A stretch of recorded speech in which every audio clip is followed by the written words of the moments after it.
Boa noite a todos. Dando continuidade ao seminário de formação de professores, que faz parte do Programa de Educação Patrimonial do Parque Histórico General Bento Gonçalves da Silva, hoje nós teremos uma mesa de debate, aproveitando, né, do contexto do museu enquanto um patrimônio arquitetônico e arqueológico. Convidamos dois profissionais, a Miriam Sartori Rodrigues e o Alberto Tavares Duarte de Oliveira, para debater um pouco as questões de arquitetura e arqueologia associadas ao museu, e trazendo, né, parte das suas pesquisas e das suas experiências profissionais. A Miriam é arquiteta formada pela Universidade Luterana do Brasil e teve experiência, né, como diretora do Instituto do Patrimônio Histórico e Artístico Estadual, né, sendo a diretora por algum tempo, até se aposentar. E o Alberto, né, licenciado em História pela Universidade Federal do Rio Grande do Sul, mestre em História com ênfase em Arqueologia pela PUC, tendo experiência com arqueologia histórica, principalmente, e atualmente, né, trabalhando como técnico arqueólogo do Instituto de Patrimônio Histórico Artístico Nacional, na Superintendência do Rio Grande do Sul. Vou aproveitar, passar a fala para a Miriam, para que ela possa, né, abrir esse diálogo, e depois o Alberto vai ter também um momento de fala e possivelmente iremos, né, debater ao fim, ter uma conversa, né, de fechamento dessa mesa de debate. Boa noite, Miriam. Boa noite. Bom, na verdade, um convite que a Clarice me fez para falar um pouquinho do aspecto arquitetônico, né, do Parque Histórico General Bento Gonçalves, e eu sempre tive alguma resistência, para confessar para vocês, com relação àquele parque, em função de que a casa, né, a sede daquela Sesmaria, que é do Cristal, ela é uma réplica, ela não é uma casa original, né? E a gente sempre teve algum tipo de aversão a esse tipo de edificação, porque, na verdade, não é um falso histórico, né? Então, mas, lendo todo o contexto e o significado daquele lugar, né, ampliando um pouco mais a compreensão do olhar, né, um olhar mais amplo, com um significado mais cognitivo, eu me dei conta que realmente ela tem um valor que ultrapassa a questão da percepção visual, a questão dos valores físico-espaciais. Ela tem ela representa, ela tem um significado bem mais amplo, né, bem mais intrínseco com relação ao lugar histórico, né, uma sede de Sesmaria, pertenceu à família do Bento Gonçalves, já o pai dele, né, foi um lugar de resistência, inclusive, e antes disso, a ocupação pelos indígenas, né, aquela região ali fazia parte depois eu acho que o Alberto vai falar bem melhor que eu sobre isso, que ele conhece muito mais a questão, né, dos achados arqueológicos daquela região, mas ela tem toda uma ocupação indígena, antes de ter sido ocupado pelos povos luso-brasileiros, né, como é o caso da família do Bento. E também a questão do significado de ter sido um espaço que ficou muito tempo sendo administrado por mulheres, né, durante a guerra da Farroupilha, da Revolução Farroupilha. Então, esse aspecto também de significado, de valor das mulheres, que é muito ainda invisível, muito invisível, né? E a importância que essas mulheres tiveram ao longo desses 10 anos, né? Enquanto os homens ficavam guerreando, elas tomavam conta de tudo, da produção, da criação dos filhos, da produção alimentar, de todos os aspectos, né, familiares e de sustentação, né, de toda daquela área das fazendas, das estâncias. E isso também é algo que não é muito visto e lembrado e valorizado. Então, tem um resgate importante a ser feito com relação a essa questão do papel das mulheres na ocupação do território. E outro aspecto extremamente importante é a questão dos escravos, né, da escravidão. Sempre aquele que a gente percebe são a escravidão, mas não o papel que os negros tiveram na formação, na diversidade cultural do nosso Estado. Então, existem, assim, vários aspectos importantes naquele lugar, naquele sítio, e que ele realmente abarca, né? Que ele tem essa importância, essa dimensão que ultrapassa a questão físico-espacial da arquitetura. E eu acho que isso que eu quero deixar aqui presente, dar esse meu testemunho, porque eu aprendi, eu comecei a dar esse valor, ter esse olhar mais amplo, a partir de leitura sobre uma pesquisa, né, de uma historiadora, da Estela Galmarino, lá da direção lá do Memória e Patrimônio da Secretaria de Cultura, que ela fez uma pesquisa bastante densa e que coloca esses aspectos importantes que eu estou a relatar. Então, eu vou fugir da questão arquitetônica, porque ela tem um significado, mas apenas didático, de mostrar como eram as casas de fazenda, como o tipo de esquadrias, o tipo de telhas, né? Que aquilo ali é o aspecto físico que ela tenta mostrar, mas principalmente tentar mostrar esse olhar mais ampliado, esse olhar do significado que aquele território tem, de todos esses elementos que eu acabei de falar, das mulheres, dos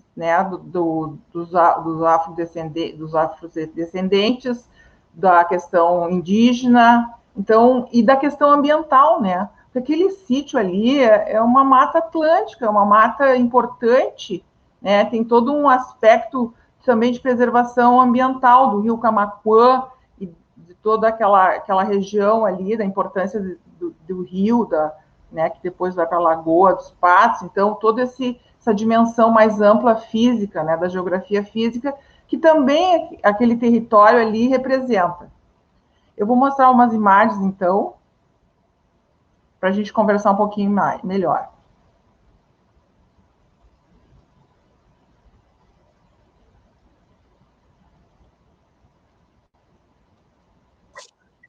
Bom, aqui então é uma foto, né? Não tem muita qualidade, porque eu tirei desse documento que eu falei para vocês, que foi elaborado pela Estela, foi cedida pelo diretor do museu, né? Então, nesse tempo de pandemia, a gente também não tem condições de ter melhores, vamos dizer assim, conseguir fotos e outras informações, então fica um pouco prejudicado. Mas dá para ver que é uma casa, né? Ela fica, geralmente, essas casas de Sesmaria, elas ficavam num lugar mais alto, até porque era importante a questão da visibilidade, era a ocupação do território, eram cedidas essas terras, e essas pessoas que recebiam, elas tinham esse compromisso, né, com o reinado de Portugal, de fazer toda a proteção, inclusive com armas, né, tipo uma milícia. Eles eram cedidas essas terras de uma forma, inclusive, para não impedir que os espanhóis entrassem no território aqui português. Então, elas tiveram uma importância bem né, nesse aspecto extremamente importante de ocupação do território.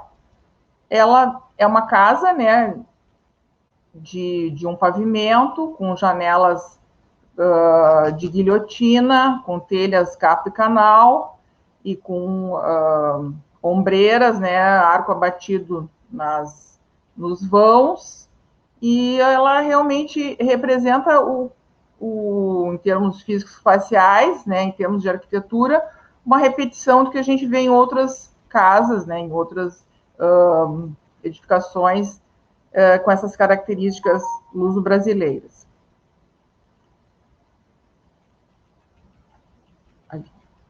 Eu vou falar um pouquinho daquilo que eu falei no início sobre essa questão da percepção, então, e da cognição, que me parece mais importante, né, nessa edificação, nesse lugar, nesse sítio, é isso, esse entendimento do significado. Então, a percepção, ela está mais ligada à questão dos sentidos básicos, né? Visão, audição, olfato, tato, paladar, que são determinantes, são respostas imediatas. Então, quando tu visualiza, né, um elemento, alguma coisa, um objeto, uma edificação, a primeira coisa que tu vê, é que realmente tu percebe, tu tem a percepção, é pelo olhar. O olhar realmente é muito importante nesse sentido, é determinante. E o processo de cognição, ele está mais ligado à questão do significado. É como a nossa memória codifica essa informação, né? O que nos traz à mente no momento que tu olha essa edificação, o que ela te carrega com os elementos de significado que ela contém. Então, são aspectos mais intrínsecos e mais de significado. Então, essa é a diferença da percepção visual, que está ligada mais à arquitetura, vamos dizer assim, física, e essa percepção do significado que eu quero mostrar, né, esse entendimento.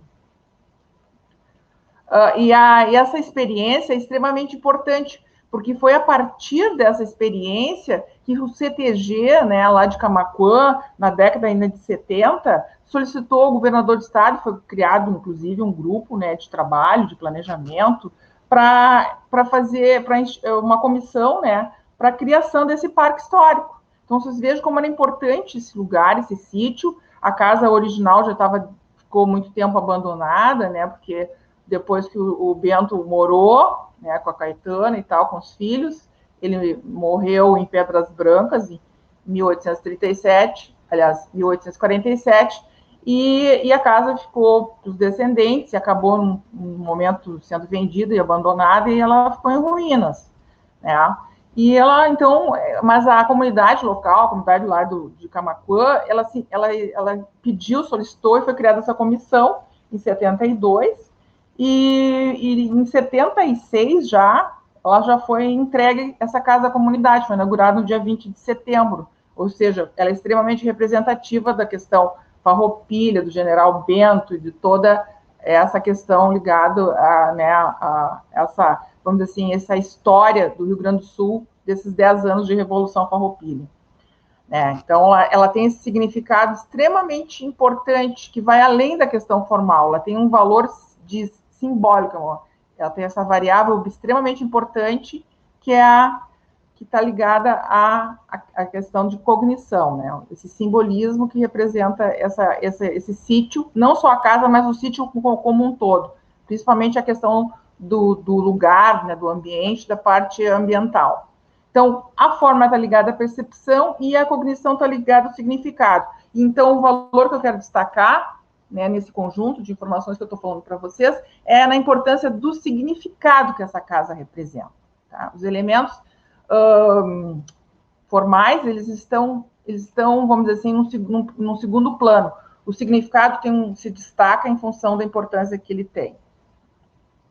Aqui, essa foto é extremamente importante, porque ela é uma das poucas fotos, né, da casa original do Bento. Então, ali estão os arcos, né, abatidos, as esquadrias em guilhotina, o telhado de telhas capa-canal, e aqui a família, as mulheres, né, olha só, vejam todas as mulheres, a Caetana, suas filhas, as escravas, e também os trabalhadores, os escravos, né, depois já ainda, porque muitos eram libertos, mas a grande maioria, inclusive quando foi feita a partilha de bens, os bens que que o Bento tinha mais valor eram os escravos. Então vejam que os escravos, eles foram utilizados como mão de obra, não só no trabalho da fazenda, da criação, da plantação, mas também nas guerras, né? Na guerra Farroupilha e mesmo na defesa contra as invasões dos espanhóis. E importante que em 2013 a comunidade indígena ela teve, em função de uma medida mitigadora da ampliação da BR-116, parte do parque foi destinado para populações indígenas, né, que criaram a Tecoá Tavaí. Tecoá, a aldeia Tavaí é uma ruína pequena, né? Então, ele tem um significado extremamente importante para essa comunidade indígena que retornou ao parque, né? E que ela está presente desde 2003. Esteve sempre presente, né? Mas de forma invisível, e agora lá se faz presente porque tem uma aldeia lá. E esses valores culturais indígenas e todo o significado que isso representa está devolvendo, inclusive, a mata naquele lugar. já viram, inclusive, né, bichinhos da fauna, como ratões do banhado e outros, né, pássaros, que estão retornando nessa recuperação ambiental que está sendo promovida a partir do retorno da própria população indígena para esse sítio.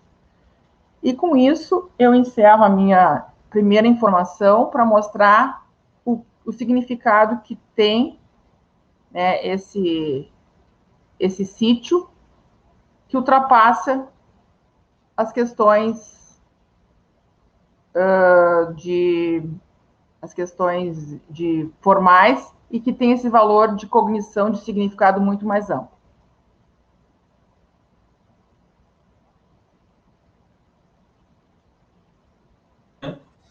Depois a gente retorna para discutir os dois temas em conjunto. Perfeito. Ok. Sigo então, Jonathan? Isso. Perfeito. Bom, primeiro agradecer o convite, agradecer ao Jonathan, é um prazer conhecer a Miriam também, e é uma satisfação falar, ainda mais tendo o Jonathan aqui. O Jonathan acho que tem uma história muito relacionada com esse espaço, né, com esse sítio, e para mim, assim, é um pouco assim, rememorar também, são 20 anos, praticamente, há 20 anos atrás, eu era arqueólogo da Secretaria do Estado, do Marsul, né, no Museu Arqueológico do Rio Grande do Sul, e então eu tinha aí 27 anos, era novinho, tinha cabelo e tudo mais, e dentro de uma organização, então, do parque, da direção do parque, com a direção do Marsul, se articulou de se realizar uma pesquisa arqueológica no local. Então, isso aconteceu em 2002, né? Quero trazer aqui, então, a importância do João Felipe Garcia da Costa, que é o arqueólogo, que foi o arqueólogo responsável, né, coordenador do trabalho naquele momento, e foi o João Felipe que iniciou esse trabalho de pesquisa, porque ele me antecedeu no Marsul. Então, ele era o arqueólogo do Marsul, ele saiu devido ao doutorado dele, eu entrei no lugar do João Felipe, e o João Felipe tinha, então, já iniciado uma avaliação dessa área, e desde 2000, vendo assim que esse parque ele tem um potencial arqueológico imenso, né? Tanto pela ocupação desses diferentes grupos indígenas que viveram na região, desde os caçadores-coletores mais antigos, aos ceramistas, aos indígenas que estão hoje aqui, né, Guarani e na região, nesse Tecoá, e também pelo potencial arqueológico de trabalhar com a casa do Bento Gonçalves, né? Ou pelo menos que ele viveu um pequeno período da vida dele, mas que está ligada à vida de uma personalidade, de um personagem assim da história do Rio Grande do Sul e da história do Brasil, né? Ainda que para os arqueólogos esse tipo de trabalho ele é muito raro, né? Dificilmente a gente escava assim um local procurando informações de uma pessoa específica, né? Então, geralmente, o trabalho da arqueologia, ele está muito mais de tentar entender a sociedade da época, as relações sociais, os diferentes grupos, e aí N possibilidades se abrem, né? E já aproveito, né, eu sei que essa live é para professores, imagino, para um público de forma geral, né, que, assim, a gente fala de arqueologia, duas coisas às vezes aparecem na cabeça das pessoas, então eu primeiro quero dizer o que não é, né? Primeiro, como eu já falei um pouco, né, vocês podem perceber que a gente não está atrás de nenhum dinossauro, né? Quem sabe até possa ter vivido algum dinossauro nessas bandas aí, mas não é o trabalho do arqueólogo. O arqueólogo, ele trabalha, então, com tudo aquilo que tem a ver com o ser humano, né? Os dinossauros viveram há milhares de anos antes dos humanos na Terra, né? Ou seja, nesse processo evolutivo que vai resultar no que nós somos hoje.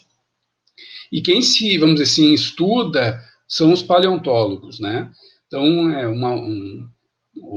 outros cientistas, outros pesquisadores.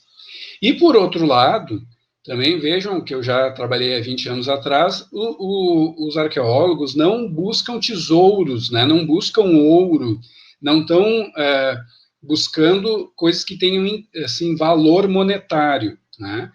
E isso às vezes surpreende muito, porque principalmente sedes de instâncias como essa, ou coisas ligadas à ocupação jesuítico-guarani, sempre está muito assim, cheia de mistério e cheia de ouro, né? Como se tivesse muito ouro. Então, para aqueles que achavam que eu ia falar sobre tesouros ou dinossauro, perderam um pouco a coisa, mas eu tenho coisas mais interessantes para falar, né? Então, a arqueologia, ela se volta para entender o ser humano, desde as suas origens mais remotas, né? E a gente poderia falar aqui do Rio Grande do Sul de 12 mil anos antes do momento atual, né? Então, a gente tem muito tempo aí, né? A nossa espécie, os Homo sapiens, como nós, tem 300 mil anos, né? Então, a gente tem muita coisa para falar, só que uma parcela, e aí entra um pouco a diferença, né? Toda essa história, e mesmo essa história mais recente, como, por exemplo, a história ligada ao período Farroupilha, ela tem jornais, tem inventários, tem cartas, tem documentos escritos, tem livros, né? Mas a gente tem que lembrar também que nem tudo é registrado, né? Nem tudo da nossa vida hoje a gente registra, né? E então a arqueologia, ela nos apresenta uma possibilidade grande de saber de coisas que não foram registradas nos documentos, porque não era interessante na época ou porque queria se esconder, né? E saber de coisas que ajudam a gente a entender a nossa sociedade atual, né? Então, às vezes, as pessoas falam muito em arqueologia como estudo do antigo, mas, na verdade, a arqueologia ela é permeada pelo presente, né? A arqueologia, ela, na verdade, ela estuda o presente. Então, essas ruínas da Casa do Bento que existem ali, elas existem no presente, né? Então, e a gente estuda tudo aquilo que existe no momento. Então, a arqueologia, ela está muito mais, assim, para um detetive, para aqueles cientistas forenses do CSI, que aparece na TV, assim, que cada pecinha, cada evidência nos apontam para contar uma história de um crime. A gente não está contando nenhum crime, tá? Mas a gente conta uma história a partir um pouco disso.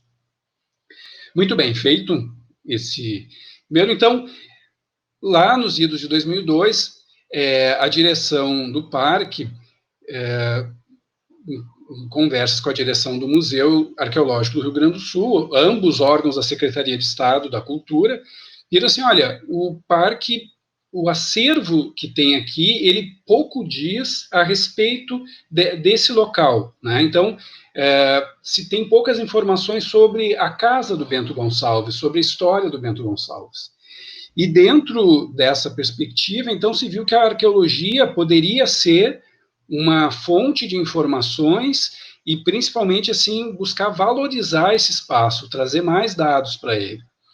Como a Miriam falou antes, né, essa casa que existe lá, que é uma casa que chama atenção para quem está na BR, né, de longe e tal, ela, a gente diria assim que ela é um fake news hoje, entre aspas, né, porque ela é uma construção que tem, também como a Miriam falou, essa importância, mas ela não é, e aí, quando a gente fala de patrimônio, dos órgãos patrimoniais, essa questão dela ter sido construída, por exemplo, com a mão de obra escravizada, porque a casa original do Bento Gonçalves, ela foi construída com mão de obra escravizada, não é a mesma coisa, né? Então, a casa que está aí foi um empreiteiro com mão de obra assalariada que construiu, né? Então, tem toda uma outra dinâmica. Bom, então, o objetivo do trabalho, ele era, assim, de compor dados, elementos, para poder valorizar e trazer mais... uma riqueza maior para visitante desse museu para valorizar esse espaço aí. Isso lá em 2002. A gente, então, montou um projeto. Como eu disse, o João Felipe foi o responsável, ele, junto comigo, ele tinha mais experiência, ele já tinha avaliado esse potencial, e, pelo menos no início, ainda que a gente saiba do potencial de ter sítios arqueológicos ligados a esses grupos indígenas que viveram, ainda vivem aí, o objeto principal foi saber mais sobre a possibilidade de encontrar no lado ali da casa tinha umas pedras amontoadas, um monte de coisa assim, para saber se aquilo tinha alguma coisa a ver com a casa do Bento Gonçalves, né? Então a gente focou nessa área. E também aqui lembrar que, então, nessa época, o João Felipe era professor da FAPA. Hoje, ela é extinta já, não existe mais, ela se transformou em Uniriter, né, que era a antiga faculdade de Porto Alegre, né, porto-alegrense. Até por coincidência, muitos anos depois, eu vim a trabalhar na FAPA também substituindo o João Felipe, né? Então, o João Felipe, assim, eu sou muito grato porque ele me abriu e me possibilitou muitas portas. O João Felipe era professor e ele, então, convidou os alunos, a gente fez uma espécie de sítio-escola e a gente, então, trouxe vários alunos da FAPA, alguns alunos da PUC, e trabalhamos aí em torno de 2 semanas, foram em torno de 15 dias, morando aí no museu. Tinha uma salinha que era nossa, tinha uma cozinha lá, foi aí que o Jonathan também conheceu e tal. Então a gente fez uma experiência de trabalho de campo, né, interessante, focado muito nesse entorno da casa. Bom, quando a gente começou a fazer esse trabalho, algo chamou a atenção, assim, e eu vou dizer que 20 anos passados, do ponto de vista da arqueologia, isso ainda é um elemento bastante interessante. E eu diria, também, o Jonathan me apresentou, né, falou que hoje eu sou do IFAM, eu não estou aqui falando como arqueólogo do IFAM, né, estou falando de uma experiência de muito tempo atrás, mas algumas coisas também hoje a gente olha, né, com outro olhar. E o que eu quero dizer com tudo isso é que, assim, poucos estudos arqueológicos se voltaram para as estâncias do Rio Grande do Sul, ou para as fazendas, ou para as unidades rurais do século XVIII, XIX, no Rio Grande do Sul, né? Há 20 anos atrás, tinha 2 ou 3 trabalhos, e eu vou dizer que a gente tem poucos trabalhos ainda hoje que tentem entender essa dinâmica desse espaço rural, desse espaço da estância rio-grandense. No campo...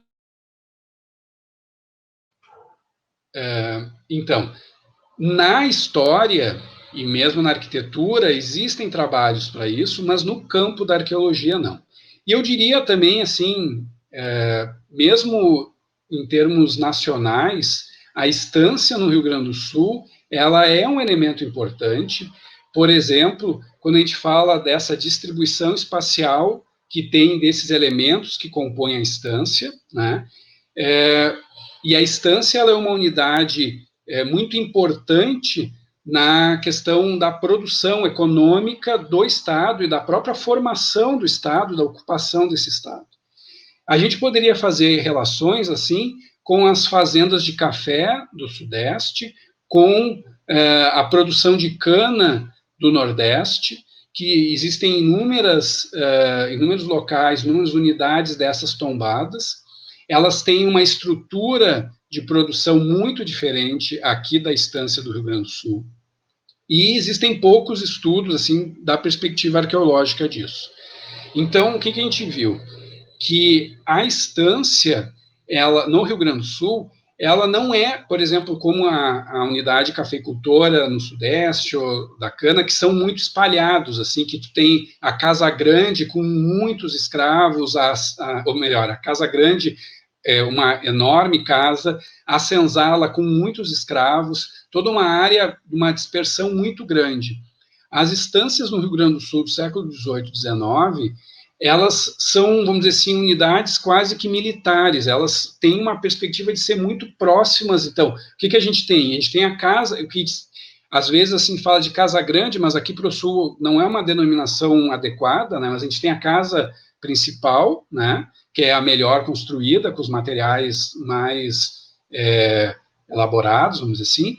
Geralmente, a gente tem a senzala, né? Tem geralmente um galpão, uma atafona, e isso tudo fica muito próximo um dos outros, né?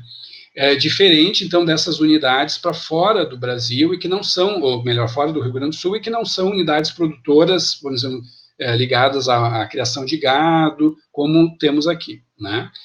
E também fazendo uma diferenciação, que às vezes a gente fala das charqueadas, mas a charqueada é um outro tipo de produção já, né? Ligada às sedes, às instâncias, mas também bastante diferente. Então a gente viu essa lacuna e uma possibilidade, talvez, de estudar um pouco mais sobre isso. De qualquer modo, ainda que nossos estudos não avançaram muito, a gente tem essa possibilidade de ainda estudar esse sítio arqueológico. Bom, deixa eu então compartilhar aqui, mostrar para vocês. Só um pouco.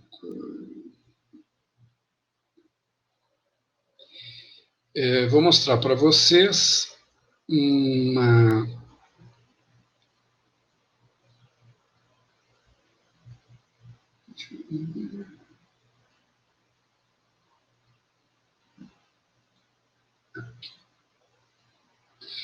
Então, essa foto, a Miriam já falou, ela é uma foto icônica, né? Acho que é uma das poucas fotos da casa. Eu gostaria de ressaltar aqui para vocês que, na verdade, a gente tem duas edificações aqui, uma grudada na outra, né?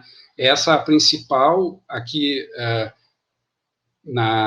mais próximo de nós, e ao fundo a gente tem uma outra casa um pouco mais recuada, que inclusive o tipo de porta e de janela, ela é um pouco diferente, ela é reta, né? A outra é um arco abatido, né? Então, a gente já vê assim que tem uma casa do lado da outra aí, fora então os muros, um pouco essas taipas de pedra que são a forma como se tinha no século XVIII e XIX, principalmente na primeira metade do XIX, de cercar ou de delimitar limites, né?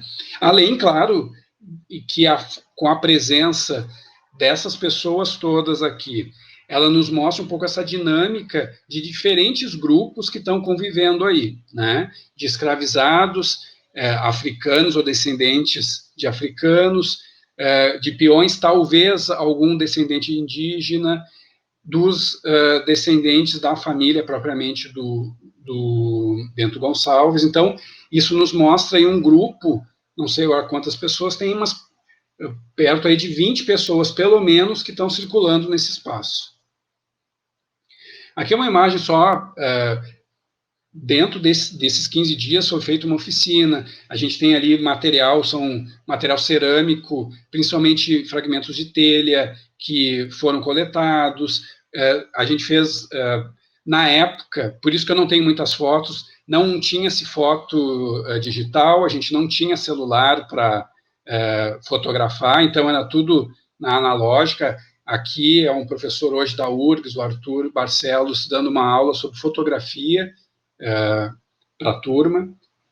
E aqui, então, um pouco um croquis mostrando a área, né? A gente tem ali a sede do parque, na frente o estacionamento, tinha um galpão semi-destruído, naquela época, nos fundos também.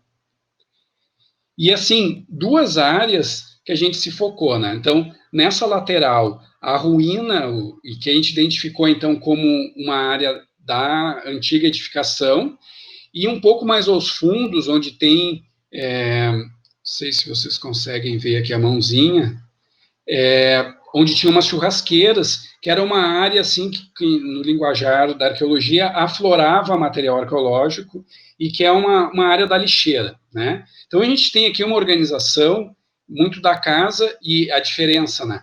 A casa atual, que é a réplica, eu creio que ela não é bem uma réplica, porque ela não está exatamente no local da casa do Bento Gonçalves, né? A frente dela é bem para o norte, e a gente vê aqui pela ruína, a gente conseguiu pelo menos uma parede da fundação ver o alinhamento, que era o ângulo, era um pouco diferente, né?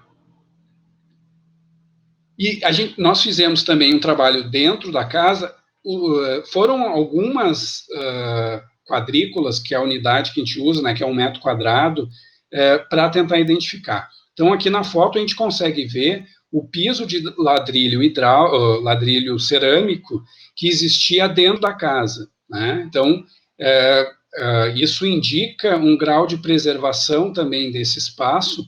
As paredes foram retiradas, o telhado, obviamente, mas a gente tem a queda, tipo, na lateral aqui, tudo isso são telhas, né, do desabamento do telhado, mas a gente ainda tem parte do piso aí em bom estado de conservação. Muito bem, aqui, voltando para essa imagem, só para você, esses pontos em vermelho foram os pontos que nós escavamos, né? O nosso objetivo, assim, foi escavar o mínimo possível para trazer o máximo de informações e com a perspectiva sempre de que pudesse se preservar isso para futuras pesquisas. Então, hoje, 20 anos depois, ainda é possível, e espero que possa se fazer isso, que uma equipe de arqueologia possa escavar esse local com mais atenção, com outros, e descobrir mais coisas, né? Nós não conseguimos identificar todo o perímetro da casa. Muito provavelmente, parte da casa está embaixo da atual sede, né, da atual casa. Tudo indica que houve se aterrou uma parte para a construção da sede atual. A gente não tinha fotos da construção, não tivemos muito conhecimento de como se construiu, né? Certamente, a construção da casa atual, ela impactou na área da casa antiga, né, e destruiu parte dela, mas a gente tem, assim, vamos dizer assim, a parte dos fundos da casa, que é onde geralmente se depositava o lixo da casa, relativamente intacto. Então, é comum, e eu até penso que a direção do parque geralmente coleta nessa área do fundo, geralmente aparece na superfície fragmentos de louça colorida, bonita, geralmente uma louça importada, né, que era utilizada na casa. E isso acontece porque era nesses fundos que se jogava um lixo do cotidiano da casa. Vou interromper aqui. Então, isso tudo para mostrar um pouco, a gente fez pequenas intervenções, né, mas mostra assim, o potencial que esse local oferece de pesquisas, as possibilidades que a gente tem, e assim, penso que ainda há muito ali que está encoberto, ou seja, deve ter o local da senzala, deve ter alguma tafona, algum galpão, né? Então, eu não me lembro se a gente conseguiu o inventário do Bento Gonçalves da casa, porque geralmente nos inventários do século XIX se descreve as edificações, esse contorno todo, e isso é bem interessante para a gente poder entender o que tinha naquele momento ali. Então, esse trabalho, em 2002, ele foi, assim, um pequeno pontapé. Infelizmente, ele não teve continuidade, nós fizemos o trabalho de campo, depois teve um trabalho de laboratório organizando um pouco o acervo. Esse acervo hoje ele se encontra no Marsul, que detém a guarda desse material, Museu Arqueológico do Estado. Mas com as mudanças que ocorreram na administração do Estado, se perdeu um pouco o foco nesse projeto e ele não foi avante, né? Mas, assim, reforço, então, o grande potencial que esse local tem para pesquisas, tanto do ponto de vista da arqueologia pré-colonial indígena, mas especificamente para entender essas sedes rurais do século XIX, especialmente as estâncias, e a possibilidade, então, de trazer elementos para valorizar mais essa área, e aí não só a respeito, vamos dizer assim, de pessoas famosas como o Bento Gonçalves, mas que a gente pudesse entender também o cotidiano dessa população escravizada que vivia aí, né? Então, ou mesmo dos peões, dos agregados, desse conjunto de gentes que viviam em torno dessas estâncias, né? E que compõem o que nós somos hoje no Rio Grande do Sul. Então, eu finalizo, depois, conforme for, a gente vai conversando, para dar esse panorama, espero que eu não tenha me alongado muito, sobre o que a gente fez há praticamente 20 anos atrás, mas também mostrando o que é possível e as possibilidades e as perspectivas que podem se abrir numa pesquisa arqueológica aí. Agradeço a tua participação também, Alberto. Na tentativa de fazer aí uma junção, né, de tudo que foi dito hoje, né, e foram muitas das informações trazidas, eu acho que são relevantes, seja para indicar toda a pesquisa realizada, né, e também para evidenciar potencialidades. Quando o programa de educação patrimonial ele começou, a ideia, ou pelo menos, era responder a 2 questionamentos principais. Tá? Então, a cada palestra, a gente percebe que esses 2 questionamentos que eu vou falar agora estão sendo respondidos por diferentes especialistas, né? Arquiteto, museólogo, arquiteta, museóloga, historiadores, enfim, todos os especialistas que a gente trouxe. E hoje, com certeza, foram contemplados também. Os questionamentos eram os seguintes: por que o parque é um patrimônio histórico, cultural e ambiental para a região? E na fala de vocês, eu creio que esteja, né, bem esclarecido, né, a partir do viés tanto arqueológico, histórico, como histórico-arquitetônico.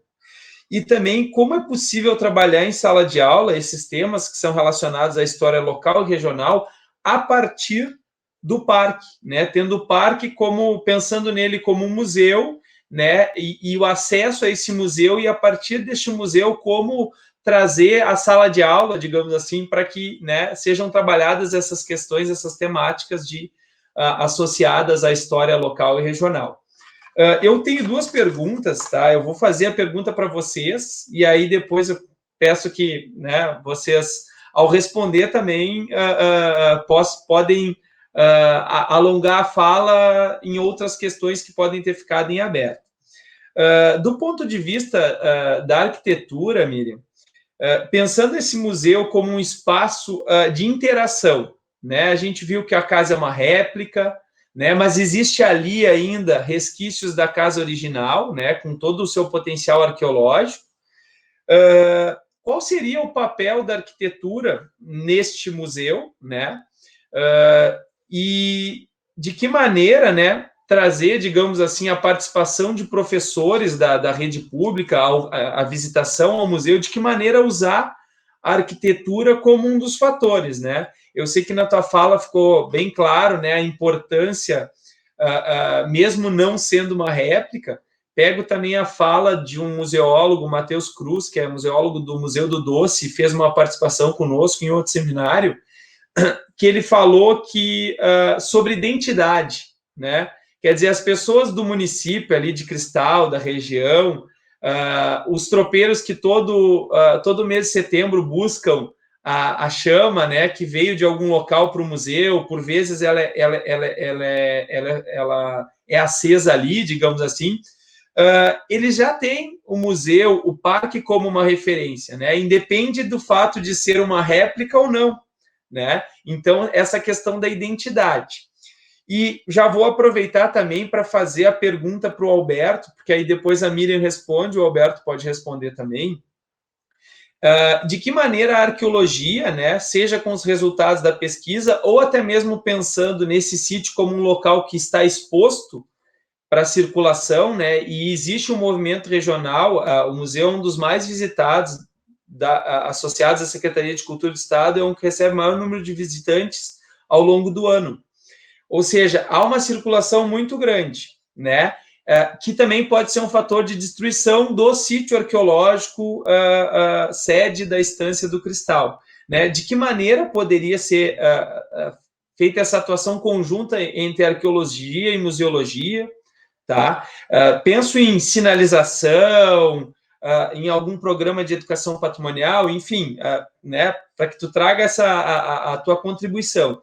E no sentido da formação, né, como os professores poderiam trabalhar, né, ao levar os seus alunos ali e trabalhar essa história regional para além dos documentos escritos, como tu mesmo disse na tua fala, né? Afinal, a arqueologia ela pode trazer um detalhamento, um esclarecimento sobre um padrão de ocupação, né? Que neste caso da casa é um padrão que remete aí às disputas de portugueses e espanhóis, a concessão de sesmarias para né, descendentes portugueses ou para portugueses inicialmente, o que a gente pode chamar de estrutura social a estância, pensar nela como uma estrutura social, né, com os vários agentes sociais que compunham ali quem havia recebido as terras, quem trabalhava nesses locais, né, ou quem batalhava nessas regiões, enfim,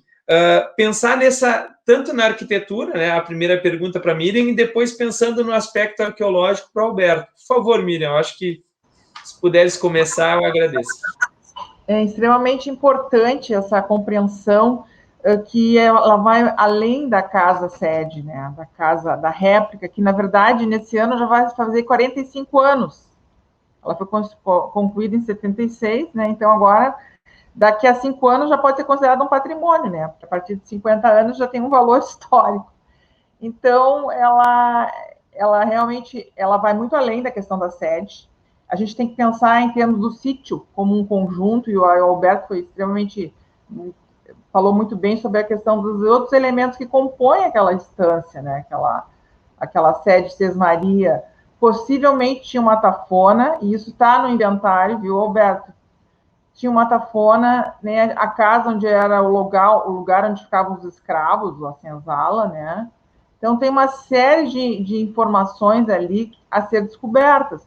E o próprio sítio, né, localizado à beira de um rio, porque essa proximidade do rio com água doce, né, exatamente para abastecer, né, as pessoas de água, né, da plantação, dos animais. Então, por que escolhiam, né, geralmente, esse tipo de sítio? Por que construíam a edificação na parte mais elevada? Qual o tipo em termos de insolação, em termos de localização dessa edificação, por que eles escolhiam esse tipo, né, de lugar? Então, além da questão da casa em si, que é uma pequena coisa, né, ela tem todo esse novo olhar mais amplo que a gente tem que levar, sabe? E hoje os professores, eles têm um papel fundamental nesse sentido, de ampliar esse olhar dos estudantes, né, dos jovens, para a questão, inclusive, ambiental, a questão do sítio,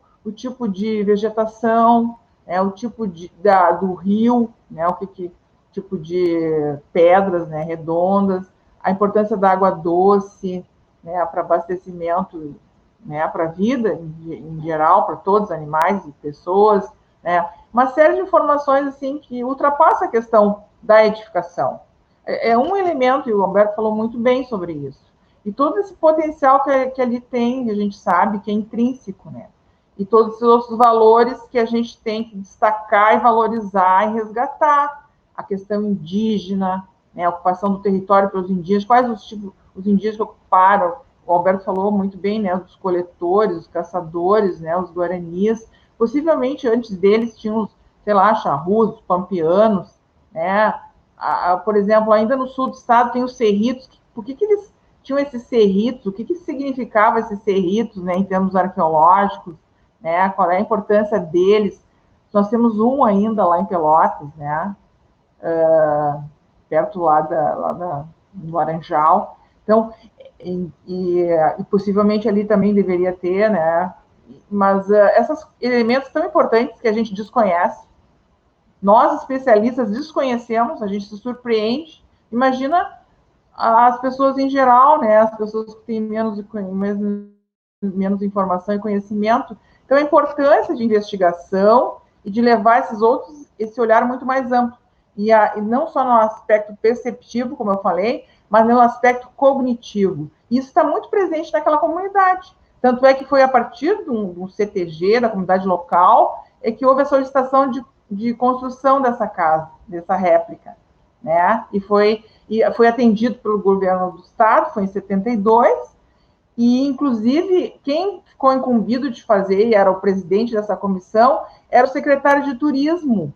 Ou seja, ela sempre teve, hoje ela pertence à Secretaria de Cultura, né, porque é um parque histórico, mas, na verdade, ela originalmente ela foi construída, né, junto à Secretaria de Turismo do Estado, que em 72 já existia. Né? Então, vocês vejam, essas informações são importantes para a gente entender, né, por que foi construído, qual é o objetivo. E a comunidade local não foi um clamor. Né? Uma das coisas que eu, logo que eu desconhecia, né, a origem, será que foi alguém que decidiu assim, sozinho? Ou tem algum significado para a comunidade? Teve mais pessoas envolvidas? Qual a importância que isso, né, tem para aquela comunidade local, ou é apenas alguém decidiu, sei lá, teve vamos reconstruir a casa do Bento, tal. Decidiu e fez. Não, tem todo o envolvimento da comunidade local, né? Então, a importância que essa casa representa para principalmente o pessoal, como tu falasse muito bem, né, Jonathan?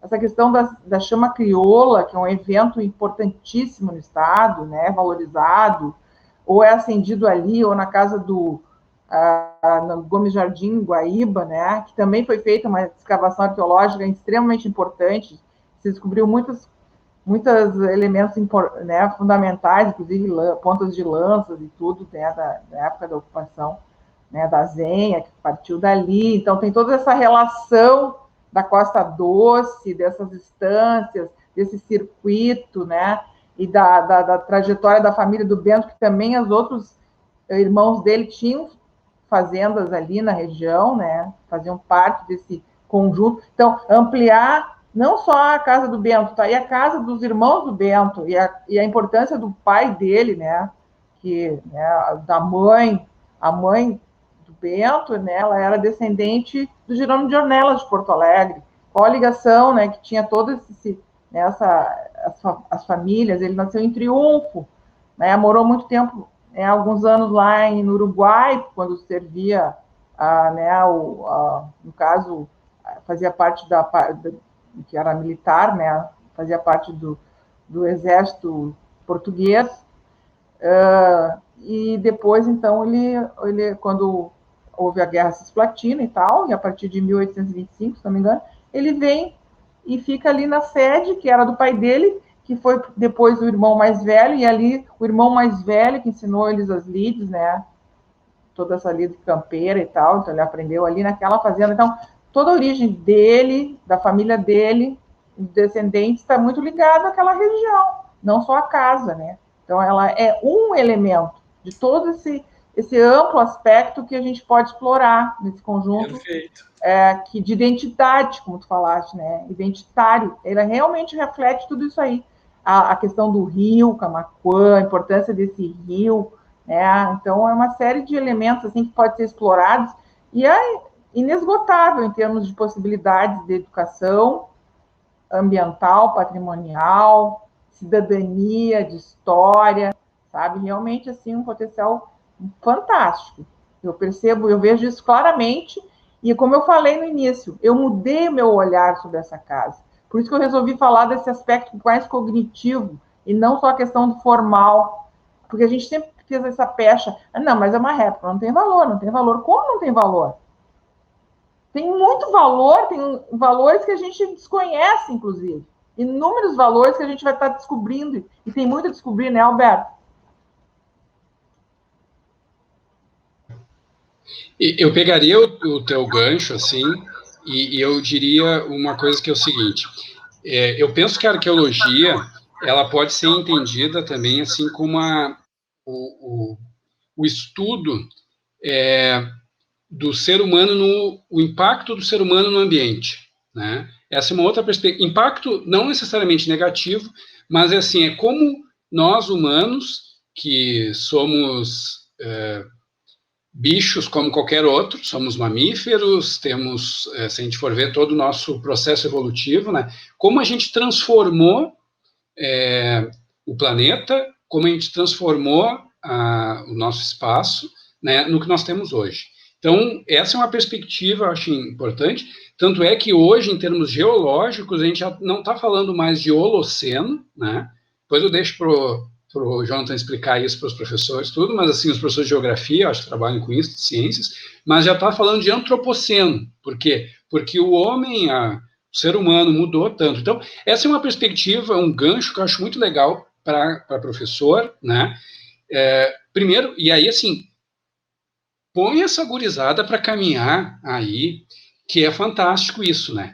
Poder, por exemplo, eu já trabalhei num local que é a Quinta da Estância Grande, aqui em Viamão, que é assim, são colégios de Porto Alegre que vão para lá fazer um trabalho de educação ambiental, de biologia e tudo mais. Aí tem um potencial para isso, né? De tu poder, não só quem vive na região, mas também trazer gente de fora, numa perspectiva, mas aí alinhavando tudo isso, né? Essa questão, por exemplo, tu tem um rio ali, mas por que tem um rio ali? De onde é que vem a água? Hoje a gente tem água no cano, mas como é que era a água antes? Como é que era o banho? Como é que era o banheiro? Né? Que tipo, de onde que eles se alimentavam? Como que era essa relação com esse meio, né, ambiente? E aí tu vai vendo a arqueologia, vai entrando, que aí tu vai ver assim, mas de que era feita a casa, de que era feito o piso, de onde é que veio esse telhado, a madeira que foi utilizado, os materiais no cotidiano. Então, tudo isso tu vai trazendo e vai enriquecendo o conhecimento, porque tu pode fazer a ponte com o atual, né? Então, de onde que vem a mesa, de onde vem a cadeira que eu estou hoje, de onde que vem o copo que eu estou utilizando, que tu vai vendo de onde é que vinham essas coisas. Essa louça que tem aí, que aparece no chão, ela vem da Inglaterra. Como é que ela chega aí nessa casa? Então, aí tu vai ver comércio. Então, tu tem uma série de possibilidades, né? Aí tu vai ver estilo arquitetônico, de onde é que vem esse jeito de fazer essa casa, a distribuição da casa, o tipo dos quartos, tudo isso tu faz uma relação com hoje, né? Mas eu moraria numa casa hoje igual a essa? Então, acho que para a criançada, para o aluno, isso é uma riqueza muito grande. Mas, principalmente num viés, eu acho que essa é a questão, né, que é o viés do ambiente que o museu se encontra, e entender ele de uma maneira, que eu acho que a palavra seria holística, né, englobando tudo isso, né, então, todos esses recursos. E aí eu vou fazer uma comparação, que às vezes também de memória, assim, quando eu comecei na arqueologia em 94, eu comecei ajudando o Cláudio Carli, professor da UFPEL hoje, escavar o Solar Travessa Paraíso, que era uma casa também arruinada, que se recuperou aqui em Porto Alegre, e que foi a casa, em um determinado período, do Onofre Pires, que morreu depois de um duelo com o Bento Gonçalves. Então, eu tive a oportunidade, assim, por diferentes maneiras, de escavar a casa do Onofre e de escavar a casa do Bento Gonçalves, por razões diferentes. E aí, só que assim, a casa do Onofre, que está em pé hoje ali ainda, no Menino Deus, em Porto Alegre, ela era também uma sede rural. Só que o crescimento da cidade encalacrou aquela casa, que hoje ela é uma casa urbana, certo? E mesmo essa edificação construída recente, ela está no ambiente original, vamos dizer assim, não é bem original, mas a gente poderia dizer assim que ele tem muito mais elementos originais. O horizonte que o Bento Gonçalves tinha quando chegava na casa dele era esse, né? Claro que não tinha BR passando caminhão ali, mas era o caminho, mais ou menos, das carroças. Então, assim, essa paisagem aí, eu acho que é um elemento importante, que é a questão da paisagem enquanto patrimônio cultural, né? Que ele está aí e que ele envolve tudo, né? Então, todos esses recursos, todas essas transformações, eu acho que esse é um gancho muito importante para se trabalhar. E a outra questão que eu diria, assim, né, que aí eu acho que esse local, ele tem, assim, todas as possibilidades. Eu sei que é muito complicado, às vezes, a questão da vontade política, né, dos gestores e dos recursos, né. Eu sei que, às vezes, a visibilidade do museu fora da capital é menor, e aí, assim, a distribuição de recursos dentro das pautas do Estado, às vezes, não beneficia tanto, mesmo os recursos humanos, às vezes, para poder transformar isso tudo. Eu me lembro, há 20 anos atrás, as dificuldades que eram, mas eu acho que até muita coisa mudou, principalmente hoje as comunicações são melhores, né, do que antes. Então, assim, eu penso que aí tem, assim, um potencial enorme de ter uma coisa que é muito... Hoje eu sempre tenho falado muito da musealização de sítios arqueológicos. Tu tem uma edificação aí muito... que é a sede, mas tu tem do lado a ruína que daria para fazer um trabalho museológico de transformar ele... Porque hoje aquilo é uma coisa meio abandonado, quer dizer, ou pelo menos há 20 anos era, não, faz pouco, eu fui aí, eu acho que uma vez depois disso tudo, né, de passagem. Mas, assim, aquele elemento, então, talvez uma pequena intervenção arqueológica possa trazer à luz algum elemento mais importante para se mostrar, e tudo isso enriquece, né, uma vitrine com material contextualizado, né, e bem feita, a partir dos parâmetros atuais da museologia, assim, dentro do museu. Então, tudo isso eu acho que traria um ganho muito grande e ajudaria, vamos dizer assim, professores, educadores que atuam na região ou que possam ir atuar aí, a qualificar. Vou parar por aqui, não sei... Alberto, eu queria, né, agradecer a presença de vocês dois, falar que é muito importante, né, mesas como essas, né, que justamente debatem múltiplos aspectos, né, do patrimônio, né, e da história, enfim. Então, a gente traz um viés da pesquisa arqueológica, da arquitetura, da história, da museologia, e essa é a ideia inicial, né, e que eu vejo que está sendo contemplada ao longo desse seminário. Então, assim, agradecer imensamente a participação de vocês, tá? Posso fazer uma pergunta? Oi? Posso fazer uma pergunta para o Alberto? Claro que sim.